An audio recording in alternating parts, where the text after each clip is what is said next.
इस वक्त जानकारी के अनुसार जो है प्रतियोगिता सैला नृत्य प्रतियोगिता का शुभारंभ हो चुका है। झांझा प्रतियोगिता अभी-अभी हुई है।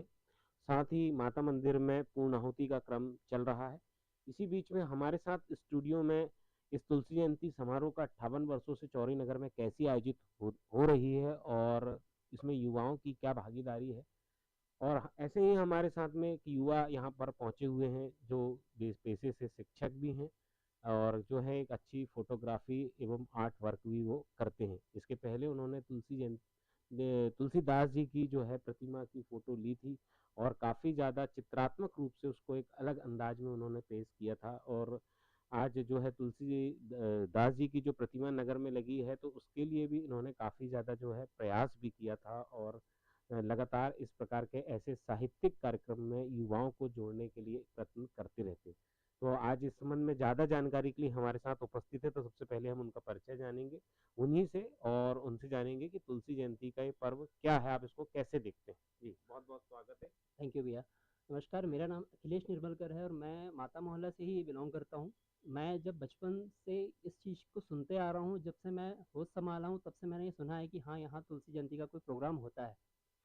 लेकिन शुरू में भी मुझे कन्फ्यूज़न था और जो मैं बड़ा होकर के बाद में मुझे क्लियर हुआ, जैसे अभी हमारे यहाँ जो अखंड पाठ चलता है, उसको हम ज़्यादातर अमूमन लोग ये कहते हैं कि वो रामचरितमानस नहीं, रामायण पाठ चल रहा है। जबकि देखा जाए तो उसका रियल है रामचरितमानस पाठ। अब उसके कारण क्या होता है, बहुत सारे लोगों को, ये बच्चे जो हैं, खासकर हमारी जो आज की जो पीढ़ी है, वो इन सब चीज़ों से बहुत दूर है। उनको हमारे धर्म के बारे में जानकारी बहुत कम है और इस तरीके से हमें गलत जानकारी भी दे रहे हैं।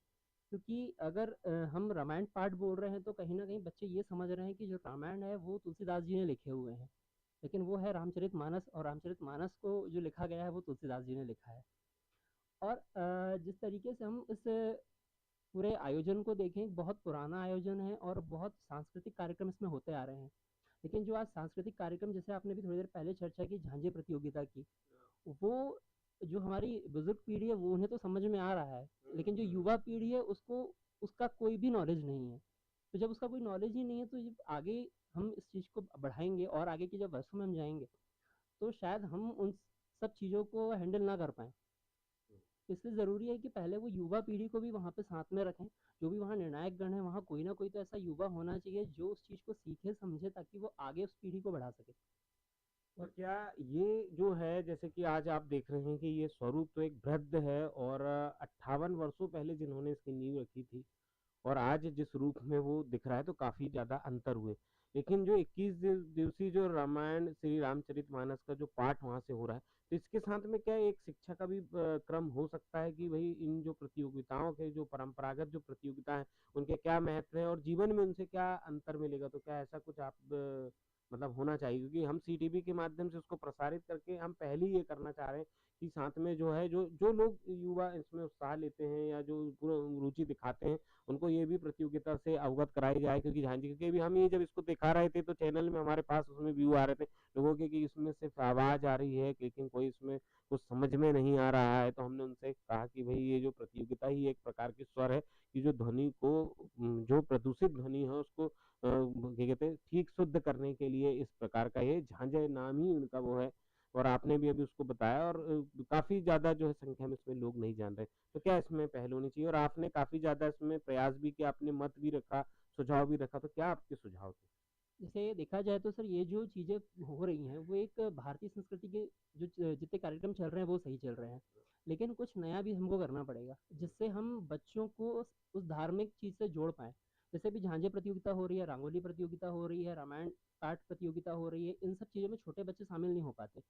जैसे अगर हम एक धार्मिक प्रश्नावली रखें, एक प्रश्न मंच जैसा कुछ वहाँ पे हो, एक सामान्य ज्ञान की परीक्षा हो, धार्मिक सामान्य ज्ञान की, उससे हमारे बच्चे कहीं न कहीं उससे चीज़ें जुड़ पाएँगे। आज जो बच्चों को बहुत, मैं खुद एक शिक्षक हूँ, जब मैं क्लास में कई बार बच्चों से पूछता हूँ छोटे-मोटे धार्मिक सवालों के बारे में, चाहे हम भगवान विष्णु के बारे में पूछें, गणेश जी के बारे में पूछें, बच्चों को नॉलेज नहीं रहता। अगर ये ऐसी कोई एक प्रश्नावली वहाँ पे चलेगी या कोई ऐसा आयोजन वहाँ पे होगा, तो उसमें बच्चे उससे जुड़ेंगे। वो जो वहाँ पार्टिसिपेट करेंगे, जब उनको कम नंबर मिलेंगे या उनका नंबर नहीं लगेगा, तो वो उस चीज़ के बारे में पढ़ाई करेंगे। और एक घर में भी एक माहौल होना चाहिए। आज हमारे बच्चों को घर में रामायण पाठ, रामचरितमानस का पाठ बहुत कम कराया जा रहा है। हर धर्म में एक चीज़ें ये होती है कि उनके जो धार्मिक स्थल होते हैं वहाँ पे कहीं न कहीं उनको उसकी शिक्षा दी जाती है। चाहे वो हर धर्म में हो, लेकिन हिंदू धर्म में ऐसा कुछ नहीं है। मैं कुछ टाइम पहले की बात है, 4-5 महीने पहले मैं माता मंदिर गया, तो वहाँ एक लड़की इस उँगली से तिलक लगा रही थी। वहाँ एक जो दादी माँ थी, उन्होंने उसको बिठाया, बेटा इससे नहीं, इससे लगाना है। 2 दिन बाद में गया, फिर वो बच्ची गलत तिलक लगा रही थी। तो ये चीज़ें हम सिखा सकते हैं। मंदिरों में भी अगर 1-2 घंटे ये सब चीज़ों में एक पाठशाला टाइप की लगे, तो हमारे बच्चे धर्म से ज़्यादा जुड़ जाएँगे। जी। और आप ये जो तुलसी जयंती का जो आयोजन हो रहा है, इसके महत्व को आप कैसे देखते हैं? किस तरीके का ये आयोजन है और क्या इसमें युवा पीढ़ी को दिखता है? तो तुलसीदास जी जो हैं, हमारे भारत के हर घर में जुड़े हुए हैं।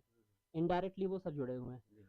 हम रामायण पाठ करते हैं घर में, बुजुर्ग करते हैं तो वो जुड़े हुए हैं। जो हर युवा है, लगभग हर युवा आज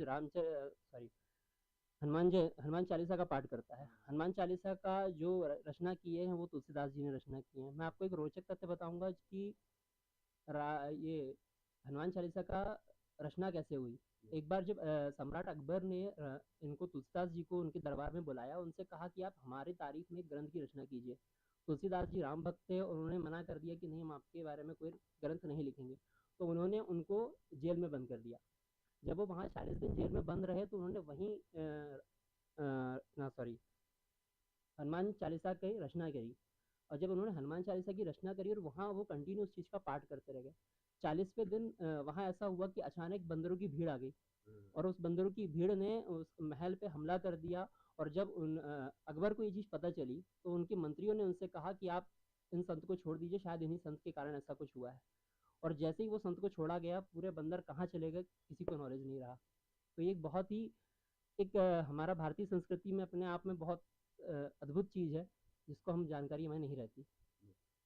तो इस जो आयोजन में क्या स्वरूप बदलना चाहिए? किस तरीके का आयोजन होना चाहिए? एक युवा होने के नाते आप क्या इसमें अपना जो है मत देंगे? जैसे आपका चैनल है सर, आपके चैनल के माध्यम से आज पूरे छिंदवाड़ा ज़िले में, पूरे भारत में, पूरे प्रदेश में इसके बारे में चर्चाएँ हो रही है।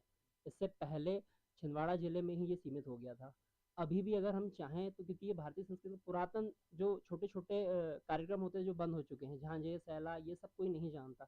अगर इसको बहुत वृहद तरीके से करा जाए, इसका प्रमोशन ज़्यादा अच्छे से तरीके से किया जाए, इसे एक ट्रस्ट के माध्यम से एक भव्य रूप दिया जा सकता है। जैसे हम बहुत सारे ऐसे मेले के बारे में जानते हैं, सिंगा जी का मेला हुआ, शिवरात्रि का मेला हुआ।